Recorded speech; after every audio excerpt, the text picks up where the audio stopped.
This is my 2005 whatchamacallit, and for a while now I wanted to remap the ECU of this car in order to improve its performance and perhaps more importantly, its shifting. And that's because this car has a semi-automatic, or to be more precise, an automated manual transmission.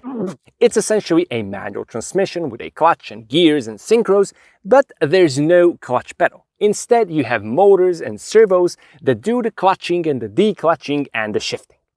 And these motors and servos are controlled by an ECU, which is right here. Now, this is a car that is actually very fun to drive, but unfortunately that fun driving experience is sometimes ruined by the clumsy and slow shifting ECU. So I thought that I could remap the ECU to improve the shifting and also increase the power output along the way. Now, I'm somebody who has in the past installed and wired an aftermarket standalone ECU, and I have written by myself from scratch VE, air fuel ratio target, boost control, ignition, and a bunch of other maps. So I was pretty confident that I can easily modify something that already exists. I was definitely not going to take my car to one of those tuners that hook up your car and then they copy-paste some generic map for your car from God knows where and call your car tuned. No. I wanted to know exactly what's inside the factory ECU. I wanted to see what exactly needs to be changed and how, and I wanted to share that with you. And to do that, I had to do all of it by myself. So I started with a bit of research, and after a bit of research, I found out that I'm going to need 3 basic tools to do an ECU remapping by myself. The first of those tools is this, and this is an old laptop. Oh, how I missed you, dedicated power button. But in this case, Windows 7. Windows 7 is good. I recommend Windows 7, and it has a CD drive. You're going to need a CD drive, and you're going to find out why in just a few seconds. The next tool we're going to need is this. This is a car battery charger. I already had this laying around. Make sure that it is suitable for the size of the battery you have in your car. And make sure that it's one of those, they call them nowadays, intelligent battery chargers. Basically, it can maintain a stable voltage and keep charging your car battery while your car is running, while the ignition is on.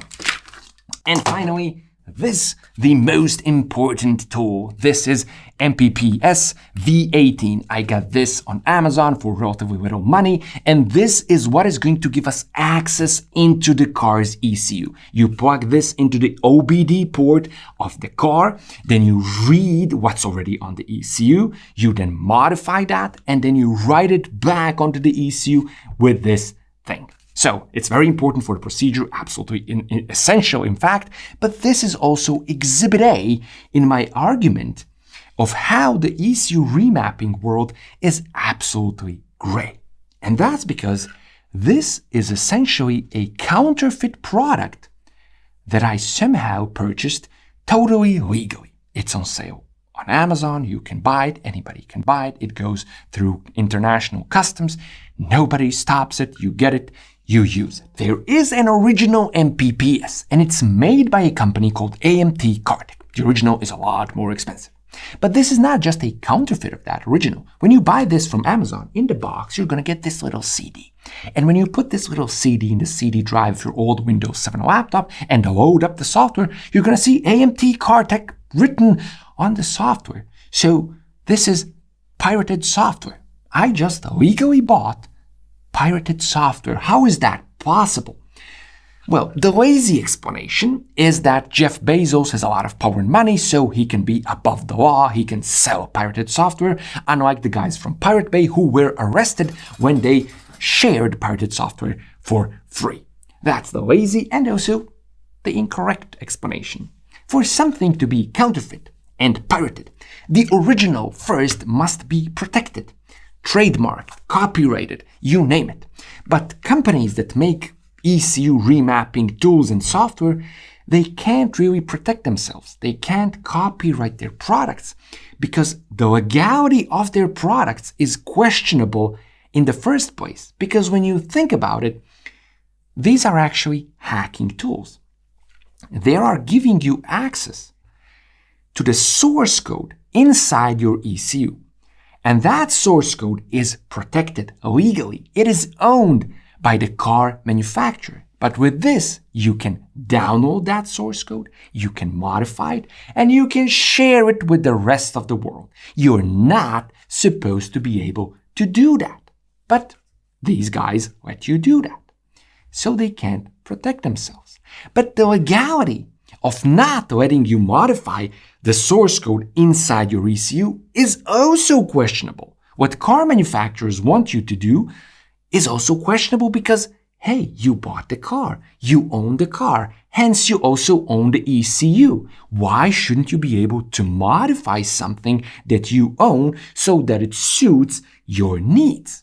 If you modify it outside of the emission parameters, then it's up to the government to check your emissions during your annual technical inspection and not let your car pass through.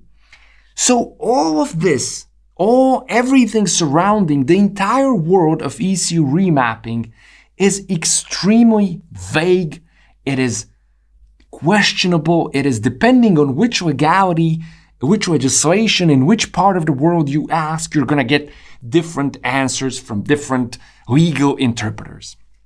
And because we can't settle on what it is, it keeps existing in all of its grayness.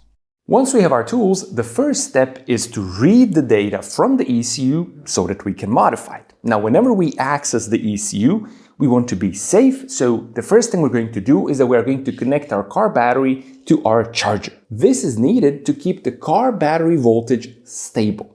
If the voltage falls below 12 volts while you're working on the ECU, especially when you're writing a new map on the ECU, then you risk bricking your ECU. Obviously, turning your ECU into a brick renders it useless. Sometimes they can be saved, sometimes not. This is a cheap investment and ECUs are not cheap.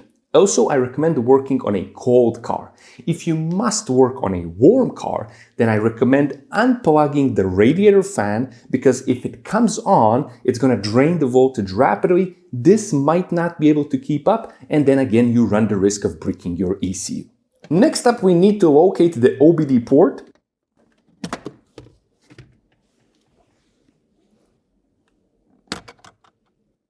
And plug the MPPS into the OBD port. After that, plug the laptop in. Don't rely on battery power alone and make sure to disable battery saving, energy saving, automatic sleep, hibernation, whatever, because if the laptop shuts down or hibernates during the procedure when you're writing and reading, again, you run the risk of bricking your ECU. Now we're going to turn our key into the first position. Don't start the car, so just the first position.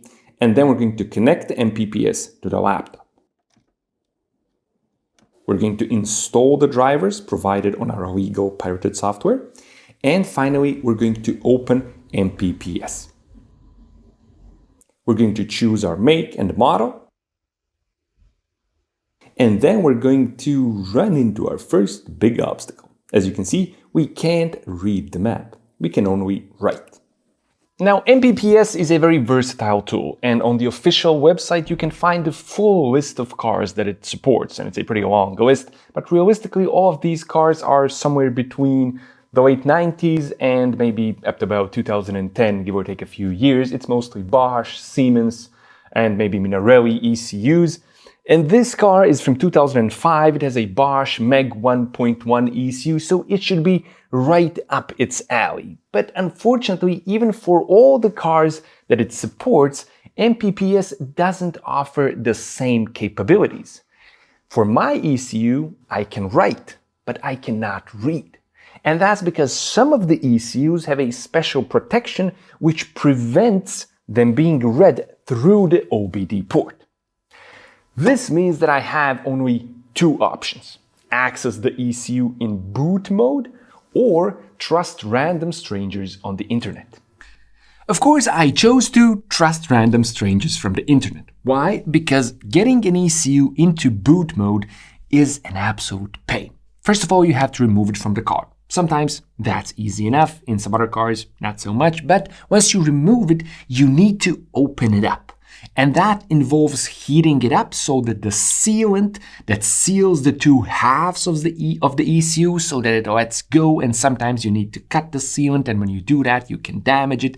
When you're prying it apart you can break the PCB. It's a pretty risky procedure, and even if you manage to open the ECU, then you have to find the exact specific pin on the PCB that you have to touch carefully with a tiny wire while you are providing 12 volts to the ECU so that it goes into boot mode. I didn't want to do any of that. So what I did instead is that I checked the ID of my ECU using MPPS. And when I did that, I got these two numbers. This is the hardware number of my ECU, and this is the software number. I then Googled these numbers, did a bit of research with them, and found some very useful info. My car, the Smart Roadster with the 700cc turbo engine with 81 horsepower, came from the factory with only one hardware number. All the cars had the same ECU, but there were 5 different software numbers. As the production run went along, the software changed. However, the first 4 software versions, as you can see from the numbers themselves, are pretty much the same thing. There are only minor changes and tweaks between them. But the last software number came out after the complaints against the slow and clumsy shifting transmission piled up to the point that they forced Mercedes/Smart to release an updated software which improved the shifting. This is the software that I wanted. So using that number, I Googled it again, did some research, and eventually ended up on the forums, the living fossils of the internet. But ECU remapping forums aren't really fossils, they're kinda lively. And after some more research and digging around on the ECU connections forums, I found this file. Somebody had uploaded the actual software version that I wanted, the one with better shifting. So I registered the forum, did my obligatory introductory post, and downloaded this file and opened it up. And inside, there were a bunch of files after I unzipped it.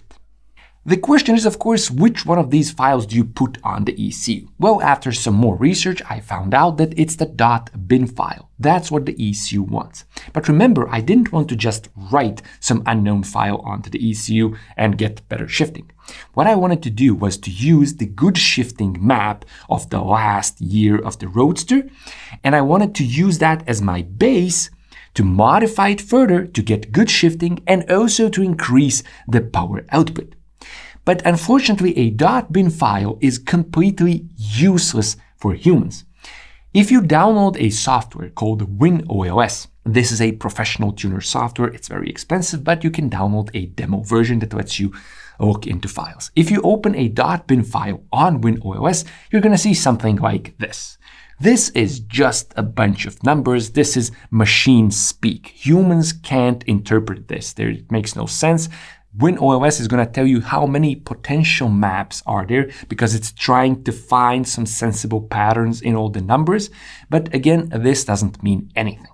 But fortunately, the zipped folder that I found on the forum was an absolute treasure trove because it contained 2 more important file types. The first one was a DAMOS. This, if you open this in Winols, you're gonna see finally actual maps, data that makes logic and sense for humans. You can open, you can see numbers, you can see values, you can see the x-axis, the y-axis, finally something. The problem with Winols is that even if you modify things, you can't really export a map in the demo version. But in the zipped folder from the forum was also a .xdf file, and this is used by free software called TunerPro. This is perfect for enthusiasts because it has many of the key functions of Winols. You can export maps, but it's completely free.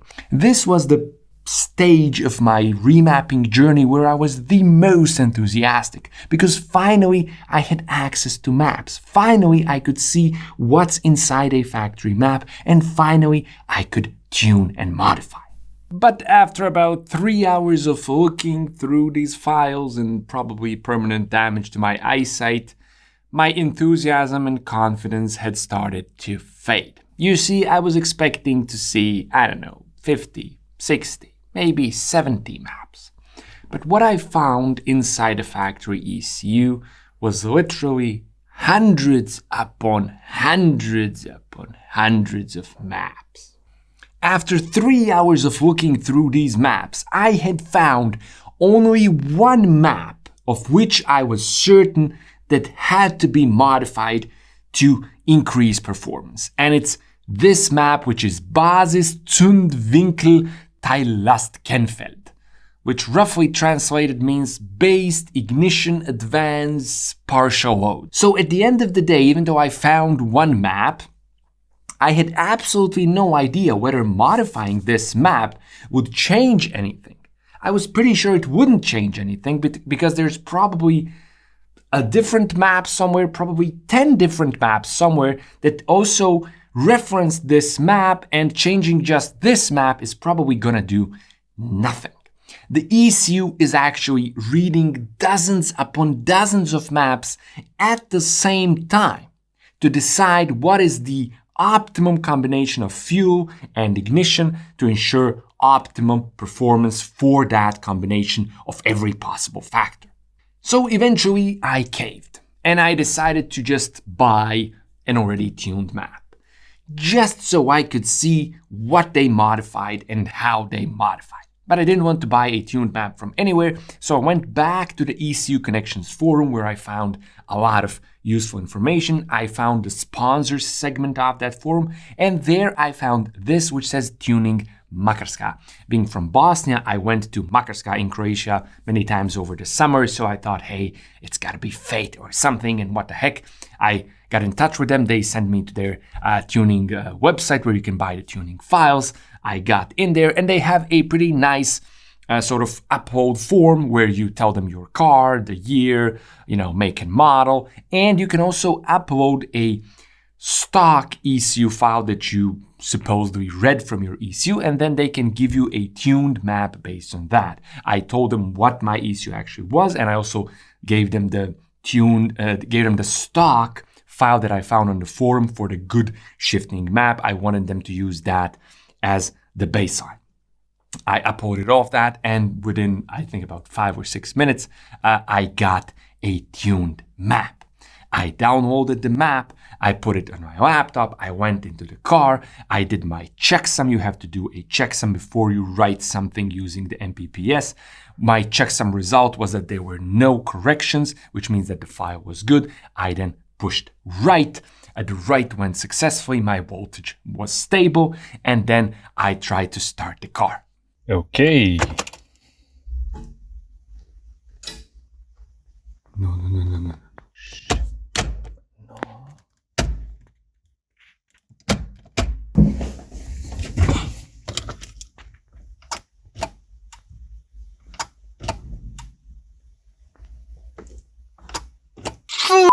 No. Yes, I bricked my ECU with a professionally tuned file. I was absolutely panicking. I had no idea what to do. My car was totally useless, no signs of life. I thought the ECU was completely dead. So I started calling scrap yards everywhere near me just to find another Smart Roadster to buy another ECU so that I would have at least one working ECU that I could get the car drivable. So I just drove there 100 kilometers. I found an ECU. I got there during lunchtime. They hid it somewhere. I picked it up. And then when I was driving back home with that ECU in the passenger seat, I realized that I just wasted my money on that panic scrapyard ECU buy, because there's no way that ECU is going to work there. Each ECU, even on older cars, I think anything after 2000, the ECU is married to the locks, to the dashboard, to everything. There's no way a different ECU is just gonna swap in without doing anything. But then I calmed down, and the first thing I did is that I remembered why I even bought that map in the first place. I was so eager to put it on the car to just test the performance, the improved shifting, that I had forgotten that I actually bought it not just for that purpose, but to see what's in it? What's in the tuned map? How did they tune it? So WinOS has a very convenient feature where you can compare two tuned files. And so I compared the stock factory good shifting Smart Roadster map or bin file with the tuned one. And there were surprisingly little changes on the tuned map. They had changed just a few maps, and I'm proud to announce that the Basiszuntwickelteillast Kennfeld, it was one of them. I had found at least one correct map that needed to be changed. By the way, here's the boost pressure map. It does not have the words boost or Ladadruck or turbo or pressure anywhere in it. In any case, my ECU was bricked. Whatever they didn't work. So I went back online researching, and eventually I had to come to the conclusion I had to deal with the fact that I had to put the ECU into boot mode. I had to take the ECU out and open it, because when you put it in boot mode, you can rescue, you can revive an ECU that looks bricked. As soon as I started working on the car to get the ECU out, I was immediately reminded of just how much I hate working on this car, because even if you're a 4-year-old baby with the smallest hands in the world, you are gonna scratch and damage yourself so much. There's no access to anything. But eventually, after a lot of struggling, I got the ECU out. And opening it up was surprisingly easy. I guess 20 years does something to sealant. I didn't have to heat anything up. I just pried it open with my hands. And then I spent the next 3 hours looking at PCB pictures online, trying to find my exact ECU, which is the Bosch Meg 1.1, to find how I get into boot mode, which is the pin that I have to ground. I found the pin that I have to ground. I connected my little harness that comes with the MPPS. You have to connect it specifically, and then you have to ground just the right pin with a tiny bit of wire. You have to hold that ground while you give 12 volts to the ECU, and then you release it, and you are in boot mode. And in boot mode, you can read the ECU, you can do a full write, you can save the ECU.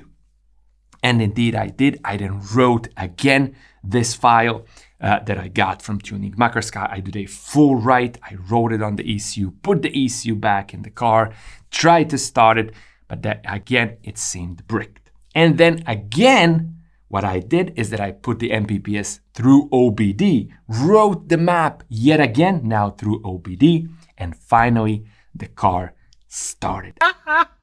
It worked! It worked! I can't believe it worked. Look. The key's back. The key's back. I have a tuned map on this now.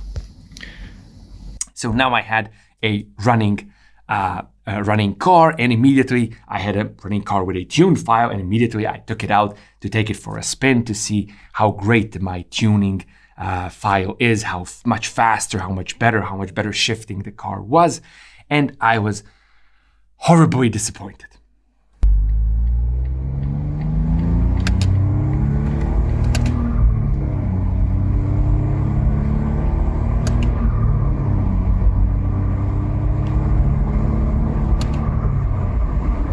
The car had absolutely zero performance. It was in limp mode. I read the errors. There was no check engine light, but you could read the errors. I read the errors, and these are the ones I got related to boost pressure. I deleted them. I restarted. I removed the negative battery terminal to reset everything, and then the car ran fine, but for only around 4 to 5 minutes from what I could tell. After that, the errors would return. The car would go into limp mode. I didn't even have time to see how it performs. The shifting didn't seem that different, to be honest, from what I could tell during the little 5 minutes that I had to get out of the garage and drive around. So whatever patch they did, whatever they put in there, the ECU was smarter than it. It was reading it. It was trying to figure out what was happening, and it would find something that didn't match something. It would probably see boost pressure somewhere outside of the expected reference values, and it would immediately trigger limp mode. This is why it has hundreds of maps. It's not that easy to hack or reverse engineer hundreds upon hundreds of maps. So I got back in touch with Tuning Makarska. I told them, hey, this doesn't work. I wrote to them actually for the first time. I think I wrote them in Croatian. They responded in English, which means that this is all probably just a big outsourced operation. You have no idea where the maps are coming from who knows. Anyway, they responded in English and they sent me another file which had checksum written on it. I guess they assumed I didn't checksum my file, which I did.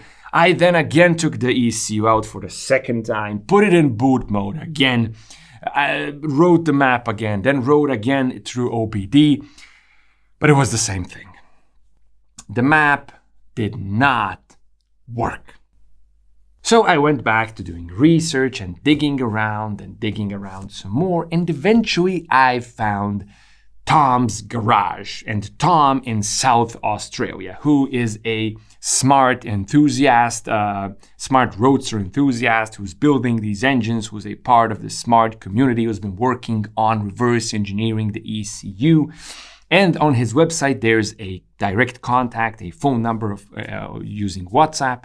And I got in touch with him and we exchanged some messages. And Tom actually sells tuned files for the Smart Roadster.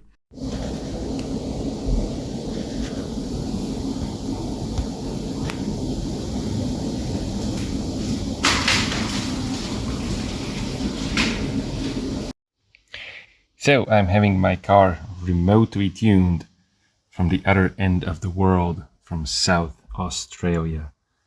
This is happening while it's riding.